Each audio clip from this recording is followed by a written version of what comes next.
It's never going to be black or white. There's a conversation there, and consent is never going to be one word. In the classrooms, I hear a lot this idea of FRIES. So this idea of consent being freely given, being reversible, being informed, being enthusiastic, and being specific. Freely given to me means that I'm not being influenced or pressured into anything by someone's words, actions, or power.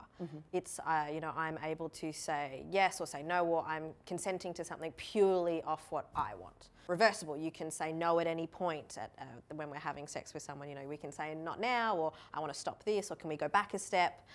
It's informed. We know what we're saying yes to. And if someone said, do you want to have sex with me?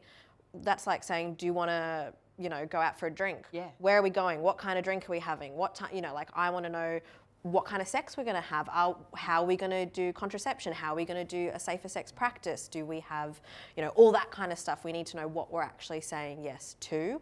People talk about that idea of enthusiastic, people being enthusiastic when they say yes to things, so we know that someone actually really wants to say yes. What's the yes? Specific. Specific. It's been put into words what is on the table, what's been suggested. I think specific as well for me personally involves a conversation around specific contraception that's going to be spoken about, or going to be used. For example, I've had a lot of people assume that I am on the contraceptive pill, or assume that that is just something that I do. A lot of the time we look at the person saying yes or no, but we also have to have a conversation about power and about the person that is doing the asking. And this idea that if you are asking someone to be sexual with you, have you actually considered your power and what you're bringing?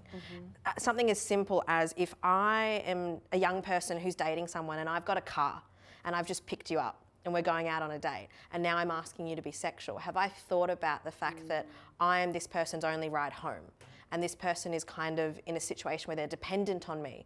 Even if I haven't said so out loud, I need to be thinking about how am I making sure this person actually is giving me something that is freely given and isn't an expectation because I have more power in a situation than someone else. And I think there's lots of different power, because some people would look at power as age or just about bosses and employees and this idea, but actually power, gender, race, when we talk about financial positions can all have power. But I think it's about giving someone an out. Yeah. So it's that idea of, hey, I really want to, I really want to make out with you. Is that something you want to do? It's okay if it's not.